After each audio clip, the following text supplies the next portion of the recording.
우리가 어린 양의 피로 구원받는 자가 되는 것과 그 어린 양을 따라 흰옷을 입고 어린 양이 어디로 가시든지 그분을 따라가는, 그분을 따르는 자가 되는 것은 다른 것입니다. 어린 양의 피로 구원받는 자가 되는 것과 그 어린 양을 따르는 것은 다른 것이죠. 마찬가지로 우리가 예수를 그리스도로 믿고 구원받는 백성이 되는 것과 예수를 나의 구주, 나의 왕, 나의 주인으로 받들고서 그분의 다스림과 통치를 받는 것은 전혀 다른 상태를 말하는 것입니다. 오늘 본문은 드디어 이 흘러가는 역사 속에서 하나님의 나라를 보여주면서 다윗이 온 이스라엘의 왕이 되었다라고 말을 해요. 오늘 5장 3절을 한번 읽어볼까요? 5장 3절입니다. 시작. 이에 이스라엘 모든 장로가 헤브론에 이르러 왕에게 나오매 다윗 왕이 헤브론에서 여호와 앞에 그들과 언약을 맺음에 그들이 다윗에게 기름을 부어 이스라엘의 왕으로 삼으니라. 드디어 하나님이 세우신 왕 다윗이 헤브론에서 유다족 속에게만이 아니고 부분적으로만이 아니라 온 이스라엘의 왕이 되는 순간이 오늘 본문에 나오고 있습니다. 그리고 이어지는 본문을 통하여서 다윗이 하나님의 때에 왕이 되고 있다라는 것을 보여주고 있어요. 4절부터 5절도 읽어볼까요? 시작. 다윗이 나이가 30세에 왕위에 올라 40년 동안 다스렸으되 헤브론에서 7년 6개월 동안 유다를 다스렸고 예루살렘에서 33년 동안 온 이스라엘과 유다를 다스렸다. 드디어 다윗이 온 이스라엘의 하나님의 백성들의 왕이 되었는데 이때가 언제라고 말합니까? 왕이 된 때가 30세다 이렇게 말합니다. BC 1040년경을 다윗이 출생한 때라고 이야기를 합니다. 그리고 BC 한 1025년경, 그러니까 다윗이 15세쯤 될 때에 그때에 사무엘을 통하여서 하나님께서 다윗을 왕으로 세우셨습니다. 그리고 한 15년쯤 지나고 난 이후에 그가 30세가 되던 해에 그가 헤브론에서 왕이 되었고 7년 6개월을 헤브론에서 다스렸고 남은 33년, 그래서 한 40년을 그렇게 유다의 왕으로 다스렸다라고 말하고 있습니다. 다윗이 왕이 되던 그 30세는 예수 그리스도를 예표해 주던 요셉 아시죠? 창세기에 나오는 요셉. 그가 이집트의 총리가 되던 그 나이대입니다. 그리고 이 다윗이 왕이 되는 이 30세는 하나님을 섬기라고 특별히 구별한 레위 지파, 레위 사람들이 실제로 하나님을 섬기게 되는 나이가 바로 30세입니다. 그리고 우리 주 예수 그리스도가 공생애를 시작하는 때가 몇 세? 30세쯤. 그러니까 하나님은 다윗을 가장 알맞은 하나님의 때에 온 이스라엘의 왕으로 세우셨다라는 것을 보게 되고, 다윗이 온 이스라엘의 왕이 되었다라는 말은 동시에 이제 드디어 이스라엘의 모든 백성들이 다윗, 하나님께서 세우신 왕을 자신의 왕으로 인정하고 그의 다스림 안에 들어가게 되었다라는 것을 의미하는 것입니다. 그래서 우리가 오늘 읽은 이 본문 말씀을 통하여서 우리는 하나님께 구원받은 백성이 드디어 하나님이 세우신 왕에 의하여 다스림을 받게 될 때에, 오늘 본문에서는 그 왕의 다스림을 받는 순간에 일어나는 일들, 그러한 현상들을 우리에게 보여주고 있어요. 이스라엘 백성들이 구원받은 것을 넘어서서 이제 그들이 다윗의 통치를 받게 되는 그 시점부터 일어나고 있는 일들을 보여주는 것이 오늘 본문이고, 우리는 이 말씀을 통하여서요, 예수 그리스도, 그분을 나의 그리스도로 믿고 구원받은 백성에서 이제 우리가 그분을 나의 주인으로 인정하고 그분이 나의 모든 주권자라고 인정해서 그분의 다스림과 통치 아래 있으면 일어나는 일들이 무엇인지, 그리고 우리에게는 어떠한 일들이 일어나야 하는지 한 두 가지 정도를 살펴보려고 합니다. 그 첫 번째는요, 우리가 구원받은 백성을 넘어서서 그분의 다스림을 받는, 그분을 주인 삼은 백성이 되었을 때 나타난 첫 번째는 바로 정결, 거룩이다라고 우리에게 말씀해 주고 있습니다. 오늘 본문을 시작할 때에 사울의 뒤를 잇던 사울의 아들 이스보셋이 살해되는 장면에서부터 오늘 본문이 시작되는데요. 5절부터 한번 보실까요? 부에롯 사람 림몬의 아들 레갑과 바하나가 길을 떠나 볕이 쬐을 때쯤에 이스보셋의 집에 이르니 왕궁에 들어갔다는 거죠. 마침 그가 침상에서 낮잠을 자는 것. 그랬더니요, 레갑과 그의 형제 바하나가 밀을 가지러 온 채하고 집 가운데로 들어가서 그의 배를 찌르고 도망하였다. 죽였다라는 것이죠. 7절에 보니까 그들이 집에 일단 들어가서 이스보셋이 침실에 누워 있는 것을 보고 배를 찔러 죽이고, 그 다음에 어떻게 해요? 목을 베어 가지고 그 머리를 가지고 아라바로 가서 다윗에게 갔다라고 말하면서, 오늘 본문은 사울의 뒤를 이었던 이 이스보셋이 그의 군대 지휘관들의 반역에 의하여서, 배신에 의하여서 죽임당한 장면을 우리에게 보여주고 있습니다. 그러면 다윗이 이스라엘의 왕이 되고 온 이스라엘이 왕이 되어지는 그러한 지점에 계속해서 나타나는 것은 무엇이냐면, 죽음을 통한 제거가 계속해서 일어난다는 것을 보게 돼요. 다윗이 왕이 될 때쯤에 그가 왕이 되는 그 지점에 먼저 하나님께 거역하고 있었던 왕 사울이 죽임을 당하여서 하나님의 나라에서 제거되는 것을 우리는 보게 됩니다. 블레셋의 화살에 의하여 중상을 입고 아말렉 사람에 의하여 목이 베어서 그냥 그는 그렇게 찔림을 받아서 죽임을 받는, 그래서 다윗이 왕이 될 때쯤에는요, 이 사울 왕이 죽임을 당하여 제거했다라는 것을 보게 되고, 오늘 본문을 통해서 또 보니까 그의 뒤를 이어서 다윗의 나라를 반대하고 있었던 이스보셋도 죽임을 통하여서 제거되고 있는 것을 우리는 보게 됩니다. 그리고요, 그 앞전에 오늘 이스보셋이 죽임 당하기 전에는요, 이 아브넬이라는 사람, 사울의 집안의 군대 장관이었던 아브넬이라는 사람이 또 죽임을 당해가지고 제거되고 있는 것을 보게 됩니다.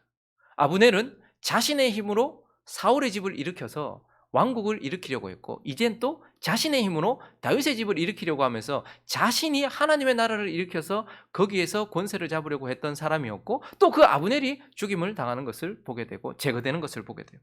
그리고요, 사울을 죽였던 아말렉 사람이 다윗에게 왔을 때 사무엘하 1장 14절과 15절을 보시면, 다윗이 그에게 이르되 네가 어찌하여 손을 들어 여호와의 기름 부음 받은 자를 죽이기를 두려워하지 아니하였느냐 하고, 다윗이 청년 중 한 사람을 불러 이르되 가까이 가서 그를 죽이라 하매 그가 침에 곧 죽으니라.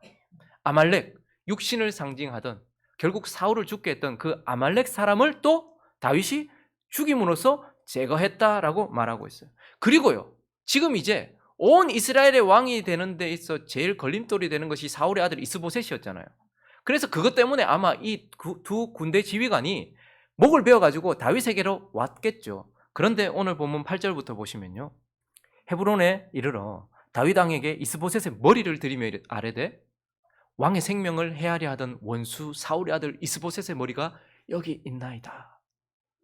여호와께서 오늘 우리 주 대신 왕의 원수를 사울과 그의 자손에게 갚으셨나이다 하니, 다윗이 부에롯 사람 림몬의 아들 레갑과 그의 형제 바나에게 대답하여 그들에게 이르되 내 생명을 여러 환난 가운데서 건지신 여호와께서 살아계심을 두고 맹세하노니, 전에 사람이 내게 알리기를 보라 사울이 죽었다 하며 그가 좋은 소식을 전하는 줄로 생각하여서도 내가 그를 잡아 시글락에서 죽여서 그 소식을 전한 가품으로 삼았거늘. 아말렉 사람이 한 자리 얻을 줄 알고 사울 죽였다라는 것, 왕관 들고 왔을 때에도 내가 기름 부음 받은 자를 죽였다라는 것 때문에 그것을 갚았거든. 하물며 그냥 아무 문제 없이 자고 있었던 그 사람을, 악인이 의인을 그의 침상에서 죽인 것이겠느냐? 그런즉 내가 악인의 피 흘린 죄를 너희에게 갚아서 너희를 이 땅에서 없이 하지 아니하겠느냐 하고 청년들에게 명령하며 곧 그들을 죽이고 수족을 베어 헤브론 목가에 매달고 이스보셋의 머리를 가져다가 헤브론에서 아브넬의 무덤에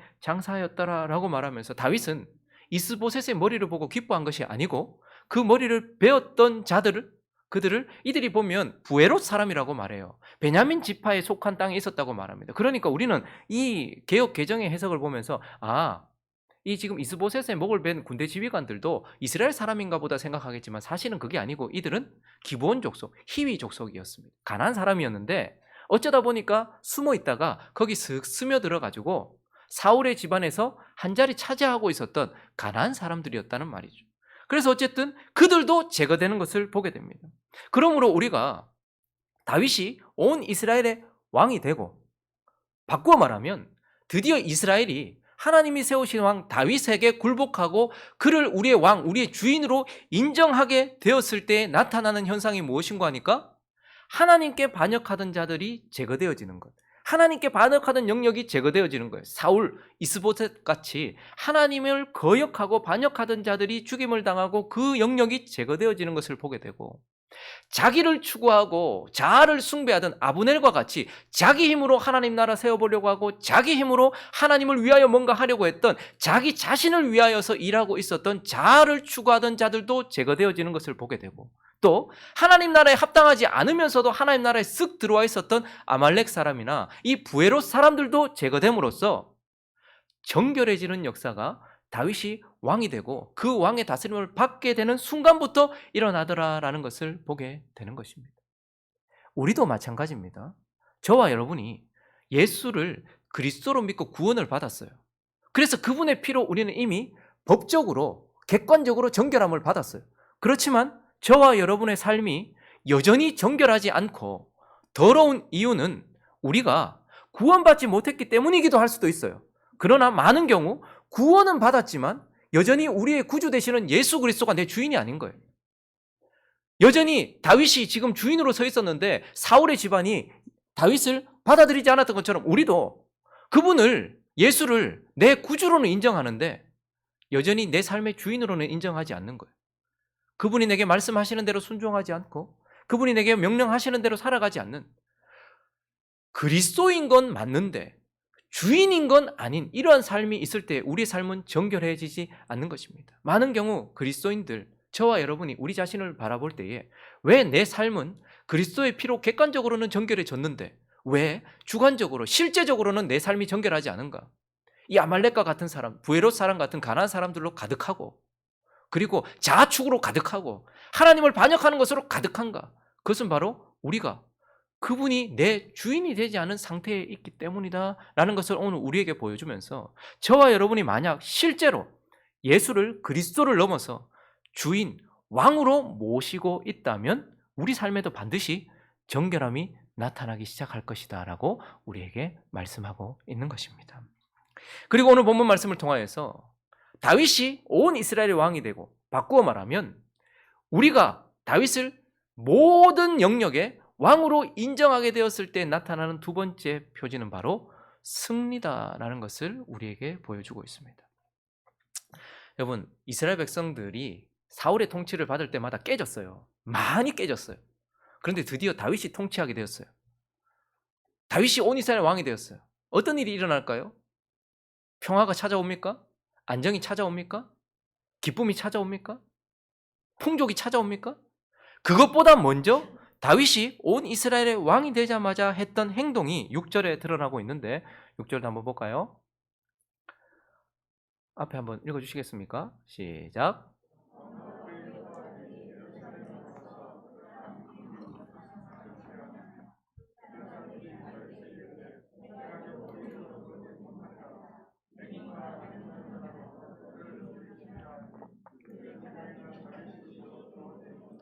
상반절 다시 한번요. 5절에 보면 뭐라고 말하는가 하면 온 이스라엘 왕이 되었다 이렇게 말하거든요. 그리고 나서 6절에 바로 이어지는 말이 왕이, 온 이스라엘 왕이 되고 나서 그의 부하들과 함께 예루살렘으로 올라가. 이 당시 다윗이 이 땅을 차지하기 전에는 여부스라는 이름이었어요. 여부스 족속이 살고 있었기 때문에. 근데 예루살렘, 우리가 잘 아는 평화의 성, 평화의 도시, 이 예루살렘으로 먼저 올라가요. 근데 거기는 사실 이스라엘 백성들 땅이 아직 아니었어요. 그 땅에 주민 여부스가 살고 있었어요. 그런데 다윗이 왕이 되자마자 제일 먼저 뭘 해요? 그 천연의 요새 같은 여부스, 예루살렘으로 올라가서 뭐부터 시작하는 거예요? 전쟁부터 시작하는 거예요. 전쟁을 시작하게 되었다라는 것을 보게 되고, 다시 그 본문을 보시면 누구와 전쟁을 치렀다고요? 상반절에 보니까 그 땅 주민 여부스 사람과 전쟁을 시작했다라고 말하고 있습니다. 다윗이 왕이 되자마자 온 이스라엘 백성들 가운데 나타나는 현상은 전쟁이고, 그런데 그 전쟁의 첫 번째 주인공이 누군가 하니까 여부스 족속이래요. 자, 여부스 족속은 하나님께서 이스라엘 백성들에게 약속하신 가나안 땅에 하나님께서 들여보내시면서 반드시 제거해라라고 했던 가나안의 7족속 중에 하나였어요. 히위 족속, 기르가스 족속, 가나안 족속, 그 다음에 여부스 족속이 있었어요. 그래서 여호수아를 통하여서 전쟁을 시작할 때부터 하나님께서 이 여부스 족속을 어떻게 하라고요? 완전히 제거해라라고 말했어요. 그런데 지금 여전히 예루살렘이라는 이름으로 바뀌기 전에 이곳은 여부스로 불렸고, 여부스 족속이 여기 있었다는 것은 지금 벌써 400년 가까이 거기 터잡고 있었다는 거예요. 그런데도 이스라엘 백성들이 그들을 제거하지 못하고 있었던 거예요. 그러니까 여부스는요, 우리가 이미 이 땅이 우리 땅이긴 하지만 여전히 우리 것으로 차지되지 못하고 있었던, 오래전부터 여전히 하나님께 반역하고 있었던 그런 오래된 대적. 여러분, 예수를 믿고 난 이후에 여러분들을 자세히 보시면요, 그 사람마다 그 사람이 오랫동안 가지고 있는 습관이 되어져 버려서, 이제는 그 습관이 그 사람의 인격이 되어져 버려서 계속해서 넘어지는 부분들이 있을 거예요. 이미 400년 전에 제거해야 됐는데도 사울의 때까지도 제거되지 못하고 있었던 이 여부스라는 족속과 싸우게 되는 것. 오늘 이 여부스와의 싸움을 보게 되는 것입니다. 그리고 또 하나, 오늘 본문에는요, 이제 진짜 대적과의 싸움 17절에 나오는데요, 17절 한번 보실까요? 이스라엘이 다윗에게 기름을 부어 이스라엘 왕으로 삼았다 함을 누가 들었습니까? 블레셋 사람들이 듣고, 블레셋 사람들이 다윗을 찾으러 다 올라오매 다윗이 듣고 요새로 나가니요. 다윗이 예루살렘으로 올라가서 여부스와 싸웠어요. 400년이나 되었던 가장 오래된, 한 번도 극복해보지 못했던 그 여부스와의 싸움도 시작되었지만, 다윗이 왕이 되었다고 하자마자 이제 먼저 블레셋이 올라와서 다윗의 백성들과 전쟁을 치르고 있는 것을 보게 됩니다. 제가 블레셋에 대해서 몇 번이나 사사기를 통해서 말씀드렸는데, 블레셋은 어떤 종족입니까? 오부족 연맹체였어요. 그러니까 단일 민족이 아니고 오부족 해양 연맹체였습니다. 가드, 가사, 아스돗, 아스글론, 에그론, 이렇게 흩어져 있던 5방백들이 모여가지고, 5민족이 모여가지고 이 연합했으니까 얼마나 강하겠습니까? 거기다가 그 당시에는 전부 청동기였어요. 그런데 오직 해양 족속이었던 이 블레셋 족속만 뭘 들고 있었을까요? 철을 들고 있었어요. 철을 들고 있었던, 연합되어 강했고 철을 들고 있어서 강했던. 그런데 이 블레셋은 늘 이스라엘 백성들을 실질적으로 통치하고 억압하고 있었던 민족이었습니다. 이스라엘 백성들이 언제나 늘, 특별히 사울과 다윗 시대까지도 실제적으로 하나님의 백성, 영을 추구하는 하나님의 백성들을 실제로 억압하고 누르고 있었던 족속이 블레셋이라는 족속입니다. 그러므로 블레셋을 영적으로 해석한다면 우리에게 있는 오감, 시각, 청각, 후각, 촉각, 미각, 이런 오각이 연합하여서 강력하게 역사해서 우리로 하나님을 섬기지 못하고 하나님께 반역하여서 실제로 우리를 억압하는 육체의 정욕을 상징하는 것이 바로 블레셋입니다. 구원받은 하나님의 백성이지만 그렇다고 우리가 육체의 정욕으로부터 벗어나는 것은 자동적으로 되어지는 것이 아니거든요. 이스라엘 백성들이 가나안 땅을 차지했지만, 그러나 그들이 하나님과 멀어질 때마다 실질적으로, 사실 사울의 때에도 사실 이스라엘 백성들은 블레셋의 속국처럼 그렇게 억압되어 있었어요. 그래서 교회 안에도 보면요, 구원받은 하나님의 백성인데 뭐에 눌려 있을까요? 육체의 정욕에 완전히 사로잡혀서 꼼짝도 하지 못하는 사람들이 있는 것이고, 다윗은 이 육체의 정욕과 상징하는 블레셋과 전쟁을 치르게 됩니다. 그리고 오늘 우리가 읽었던 본문을 통하여서 이 전쟁에서 어떻게 됩니까? 승리하게 되는 거예요. 여러분, 이 남의 얘기라고 쉽게 생각하는데 400년 동안 빼앗지 못했던 여부수 족속과의 전쟁에서 승리는 엄청난 거잖아요. 여러분이 한 번도 극복해보지 못했던, 여러분 안에 오래된, 예수 믿기 전부터 시작해서 예수 믿고 난 이후에도 계속해서 나를 억누르고 있었던, 계속 내게 남아있는, 400년 동안이나 거기 자리 잡고 있었던 것 같은 여부스와 같은 그 문제가 다윗이 통치하기 시작했을 때부터 승리로 바뀌게 되는 거예요. 그리고 사람마다 달라요. 여성과 남성이 다르고요, 기질에 따라 다르고, 체질에 따라 다르고, 나이에 따라 다르고요, 환경에 따라 다르지만 그 누구든지 다 육체의 정욕, 그 사람의 약한 육체의 정욕도 블레셋이 우리를 강하게 억압하고 있어요. 사울은 육체의 정욕을 상징하는 블레셋과의 전쟁에서 계속해서 졌습니다. 근데 다윗이 어떻게 합니까? 이 블레셋과의 전쟁에서 승리를 거두었다라는 것을 보면서, 우리가 예수를 그리스도로 믿고 구원받은 백성에서 넘어서서 그분이 나의 주인이라는 것을 인정하고, 또한 그분의 다스림 안에 들어가서 그분께 복종하는 백성이 될 때, 그때야 비로소 나타나는 게 뭐라고요? 이러한 영역에서부터의 승리가 나타난다라고 우리에게 말하고 있고, 근데 오늘 본문은요, 좀 다윗이 여부수 족속에게 승리했다, 블레셋을 무너뜨렸다, 이렇게 간단하게 얘기하면 그들을 더 부끄럽게 만들고 더 그럴 텐데, 이 승리한 장면을 비교적 구체적으로 우리에게 보여주고 있어요. 어떻게 그러면 이스라엘 백성들이 400년 동안이나 그리고 사울의 시대 때부터 한 번도 극복해 보지 못했던 여부스나 블레셋으로부터 승리를 했는가? 그 승리의 이유를 자세히 살펴보면 먼저 7절을 한번 보시면요. 어떻게 승리하게 되었는가? 읽어볼까요? 시작. 지금 이스라엘 백성들이라고 표현하지 않고 누가 이겼다고 말해요? 다윗이 이겼다라고 말해요. 그러니 승리의 이유는 다윗이 이긴 거예요. 다윗 때문에 그 하나님께서 세우신 왕이 승리를 가져다 주었다라고 말하고 있어요. 그리고 19절부터 쭉 보시면요.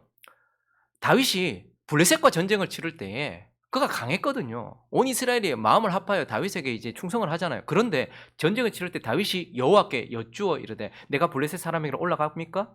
올라가라. 다윗에게 말씀하시되 올라가라. 반드시 이길 거다. 그렇게 해서 말씀이 있었고 그 하나님이 세우신 왕 다윗이 말씀에 전적으로 순종해요. 그랬더니 20절요. 다윗이 바알브라심 물을 흩으시듯 흩으셨다라는 뜻이에요. 바알브라심에서 이르러 거기서 그들을 치고 다윗이 말하되 여호와께서 물을 흩은 같이 내 앞에서 내 대적을 흩으셨다 하므로 그곳 이름을 바알브라심이다라고 하면서 다윗이 승리를 가져다 줘요. 근데 다윗이 어떻게 해요? 하나님의 말씀에 전적으로 순종함으로 승리를 가져다 줘요. 그러니까 승리의 요인은 다윗에게 있어요. 그리고요, 승리의 요인은 하나님의 말씀에 있어요. 그리고 승리의 요인은요, 이 하나님의 말씀에 다윗이 전적으로 순종하는 거예요. 그런데요, 한번 전쟁에서 패배하고 나서 육체의 정욕을 상징하는 이 블레셋이 그냥 완전히 물러섰는가? 그렇지 않아요. 계속해서 말씀을 볼까요? 20절. 블레셋 사람들이 다시 올라와요. 육체의 정욕은 늘 이런 현상을 우리에게 보여줍니다. 아, 내가 이거 좀 끊어야지. 끊고 이거 하지 말아야지 하고 육체의 정욕을 어떻게든 한번 끊어보려고 그냥 한번 승리를 했어요. 그런데 어떻게 하죠? 또다시 그 육체의 정욕이 전부를 끌고 블레셋 사람들이 다시 올라와서 르바임 골짜기에 가득했다라고 말해요. 자, 그런데 그때에 또 읽어볼까요? 시작.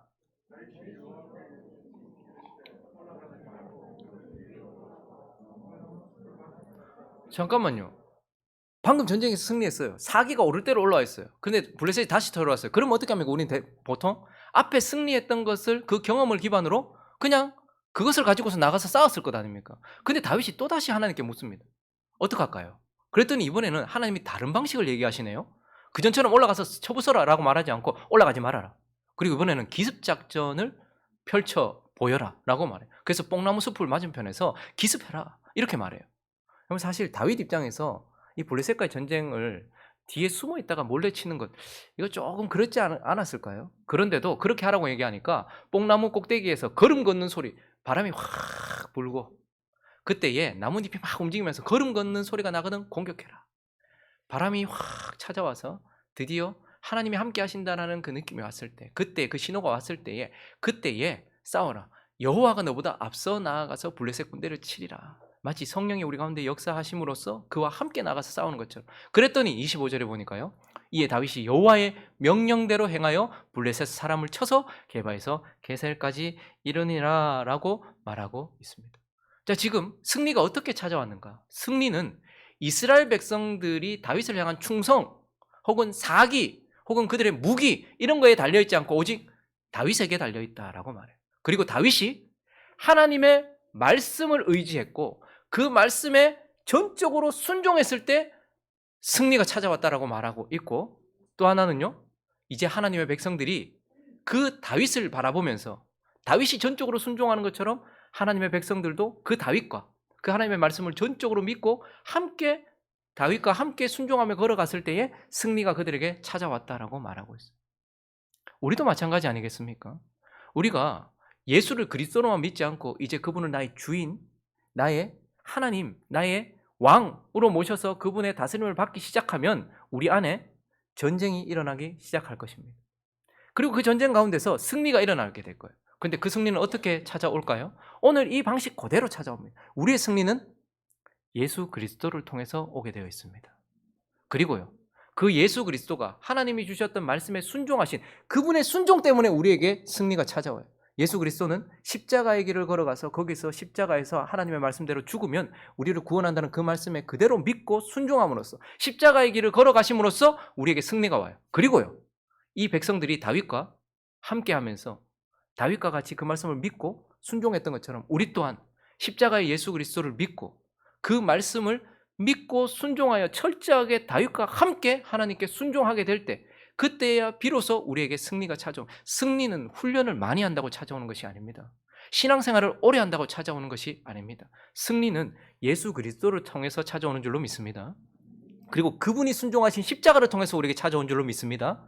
그래서 그 십자가를 우리가 그 백성들이 다윗을 믿고 다윗과 함께 했던 것처럼 우리도 예수 그리스도와 그분의 십자가를 믿는 믿음으로 철저하게 다윗처럼 순종할 때에야 우리에게 비로소 승리가 찾아오는 거예요. 그러니까 승리는 십자가 없으면 있다 없다?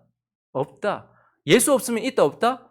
없다. 그러므로 그분을 완전히 신뢰하고 그분께 순종할 때에만 승리가 찾아온다라고 말하면서 오늘 본문은 우리에게 그리스도를 나의 구주, 나의 하나님, 나의 주인으로 모셨을 때 우리 가운데 정결함과 승리가 비로소 이루어지고 찾아온다라고 말씀하고 있는 것입니다. 말씀을 정리하겠습니다. 구원받은 하나님의 백성들, 이 이스라엘이요, 자기의 소견에 옳은 대로 살아가던 사사시대가 있었습니다. 그리고요, 자기들이 원하는 왕을 세워놓고 살아가던 사울시대가 있었어요. 근데 그때는요, 정결하지 못했습니다. 아브넬 같은 사람이 힘을 얻고 이 부에롯의 두 사람처럼, 그리고 아말렉 사람, 그리고 이런 더럽고 추악한 사람들이 함께하면서 정결하지 못했어요. 내가 나를 다스리고 내가 원하는 것을 통하여 나를 다스릴 때, 내가 그 다스림 안에 있을 때는 정결하지도 못하고 사울의 때까지 승리가 없어요. 계속 패배하는 거예요, 영적으로. 그런데 드디어 이 하나님의 구원받은 백성들이 구원을 넘어서서 하나님이 세우신 왕 다윗을 인정하고 그의 다스림 안에 있게 된 순간부터 그들에게는 정결이 찾아오는 거예요. 그리고요, 승리가 찾아오게 되는 것을 보게 되는 것입니다.